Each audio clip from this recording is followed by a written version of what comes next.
Welcome back to my channel SG family. Jai Shri Krishna, Radhe Radhe. এসজি ফ্যামিলির পক্ষ থেকে সবাইকে স্বাগতম। সবাইকে জানাই গুড মর্নিং, শুভ সকাল। তার সাথে সবাইকে জানাই অনেক অনেক শুভেচ্ছা, অনেক অনেক অভিনন্দন। তো বন্ধুরা, সবাই কেমন আছো? আশা করি ভালো আছো।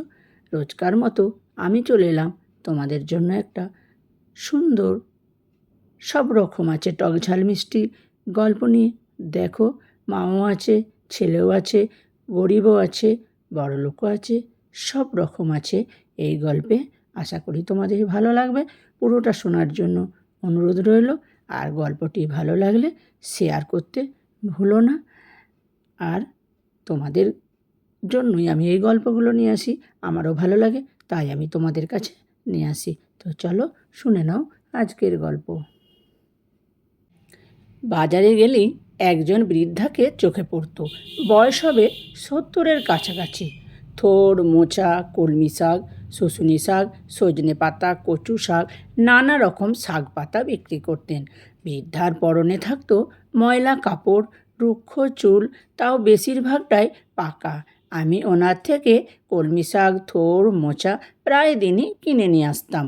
যদি অন্য কেউ বিক্রি করতো, তবুও তার কাছ থেকে নিতাম না, এই বৃদ্ধার থেকেই নিতাম। এই বয়সে এসে শাক পাতা বিক্রি করে জীবন চালাতে হচ্ছে দেখে খারাপ লাগতো আমার। আরও খারাপ লাগতো কিছু মানুষ যখন ওনার কাছ থেকে দরদাম করতো। এমনটাও দেখেছি, একদিন একজন 700 টাকা কেজি দরে চিংড়ি মাছ কিনে 4 টাকার এক আটি কলমি শাক 3 টাকায় দেয়নি বলে দুটো কথা শুনিয়ে দিয়ে চলে গেল। বুঝতে পারতাম না এই অসহায় বৃদ্ধাদের কাছে কেন যে দরদাম করে। মাত্র 2-1 টাকার জন্য কত কথাই না শুনিয়ে দিয়ে যায় লোকজন। সত্যি এদের দেখলে কেমন যেন মায়া কাজ করে আমার মধ্যে। সে যাই হোক, বেশ কয়েকদিন ধরেই লক্ষ্য করছিলাম ওই বৃদ্ধা আর শাক পাতা নিয়ে বাজারে বসছে না।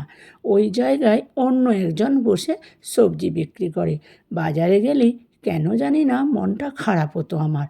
আগে প্রতিদিন দেখতাম ওনার কাছ থেকে শাক পাতা কিনতাম, অথচ এখন আর বসছে না। মনটা যেন গাইতে লাগলো। কিছু কি হলো?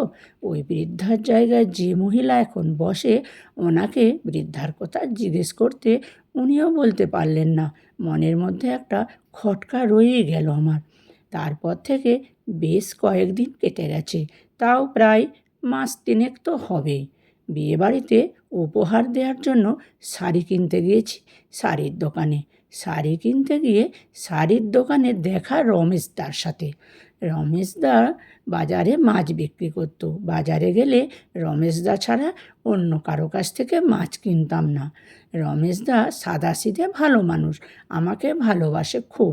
মাছ কিনতে গিয়ে 2-4 কথা হতো তখন। এখন মাছ বিক্রি করা ছেড়ে দিয়েছে। 2 মাস হলো টোটো কিনে টোটো চালাচ্ছে। আমি রমেশদাকে দেখতে পেয়ে জিজ্ঞেস করলাম, কী ব্যাপার রমেশদা, অনেক দিন পর যে কেনাকাটা করতে একাই এসেছো না বৌদিও এসেছে?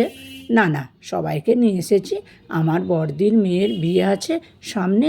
বুঝতেই তো পারছো, একটা বিয়ে বাড়ি পড়লো মানে আমার সব নতুন করে কেনা। তোমার বৌদির বিয়ে বাড়িতে পরার মতো শাড়ি নেই, এদিকে আলমারি ভর্তি শাড়ি। কথাটা বলে রমেশদা হেসে উঠল। আমিও মৃদু হাসলাম।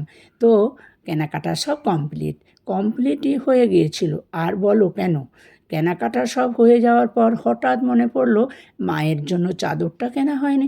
তোমার বৌদি বলল, আমরা টোটোতে গিয়ে বসছি, তুমি বরং কিনে নিয়ে এসো। তার চাদর কেন? চাদর কেনা হয়েছে, হ্যাঁ নিলাম একটা ভালো দেখি। তা তুমি কি কিনলে? আমারও একটা বিয়েবাড়ির নিমন্ত্রণ আছে, সেই জন্য শাড়ির দোকানে আসা, একটা শাড়ি নিলাম। শাড়িটা কেনার পর বাইরে আসি, সাথে রমেশদাও আছে। রমেশদা আমাকে বলল, চলো তোমার বৌদির সাথে পরিচয় করিয়ে দিই। এই সামনেই টোটোতে ওরা সবাই বসে আছে। রমেশদা নিজের টোটো। রমেশদা কথা মতো বৌদির সাথে পরিচয় করার জন্য যায়। আমি দেখে তো অবাক, দেখি সেই বৃদ্ধা টোটোতে বসে আছেন। বৌদি আর ছেলের সাথে পরিচয় করিয়ে দেবার পর বৃদ্ধার দিকে তাকিয়ে বলল, এই হচ্ছে আমার মা। আমি বৃদ্ধার দিকে ভালো করে দেখে নিয়ে বলি, উনি তোমার মা? আমি তো ওনাকে চিনি। রমেশদা একটু পেছিয়ে এসে আমাকে ডেকে বলল, আমার নতুন মা, তুমি ওনাকে চিনবে, এটাই স্বাভাবিক। বাজারে শাক পাতা, কথাটা শেষ করতে না দিয়ে রমেশদা বলল, ঠিকই দেখেছ। জানো ভাই, আমার নিজের মা মারা গেছে বছর 3 আগে। মাকে আমার সংসারে রাখার সৌভাগ্য কখনো হয়নি।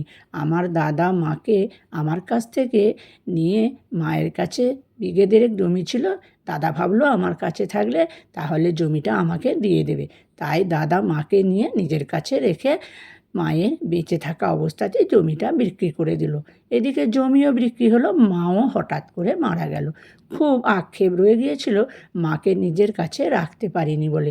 তবে সেই আক্ষেপটা পূরণ হয়েছে এই নতুন মাকে নিয়ে। আমি নিজে আমার বাড়িতে নিয়ে এসেছি। ভাই, তুমিই বলো তো, মা না থাকলে সংসারটা মানায়? তুমি ওনাকে নিয়ে এসেছো মানে? হ্যাঁ ভাই, তুমি জানো কি না জানি না, একদিন বাজারে মাথা ঘুরে পড়ে গিয়েছিল। দেখেছো তো কেমন রোদের মধ্যে বসেই শাক পাতা বিক্রি করতো। অসুস্থ অবস্থায় আমি হসপিটালে নিয়ে গিয়ে ভর্তি করি। হসপিটালে 3 দিন ভর্তি ছিল। তারপর হসপিটাল থেকে আমার বাড়িতে নিয়ে চলে আসি। এখন আমি আর বাজারে বসতে দিই না। তাছাড়া দেখলাম বাড়িতে উনিও একা, নিজের ছেলে মেয়ে নেই, স্বামী অনেক দিন আগে মারা গেছেন, আর আমার নিজেরও মা নেই। তাই আমি মাকে আমার নিজের মা বলে বাড়িতে রেখে দিলাম। তারপর আজ থেকে আমি আমার নিজের মা বলেই জানি। এতদিন পর মা বলে ডাকতে পারছি, এটাই অনেক বড় পাওয়া। মায়ের কাছে থাকার সুখটাই যে আলাদা। এই পৃথিবীতে ভালো থাকার সমীকরণগুলো সবসময় একই রকম যে হবে তা নয়। কেউ টাকায় সুখ খোঁজে, কেউ সুখ খোঁজে মানুষে। বাবা মা জীবন থেকে না হারালে বোঝা যায় না জীবন থেকে কী মূল্যবান রত্নটা হারিয়ে গেছে। একটা শূন্যতা মনের এই কোণে আচ্ছন্ন হয়ে থাকে, আর সেই শূন্যতাকে পূর্ণতা দিয়েছে রমেশদা। খুব ভালো লাগলো রমেশদার এই মানবিক অনুভূতি দেখে। রমেশদা হয়তো বড় লোক নয়, একটা বড় মন রমেশদার আছে। বাবা মায়ের সঙ্গে থাকতে পারাটা যে কত বড় শান্তি। বাবা মায়ের শেষ দিন পর্যন্ত যারা বাবা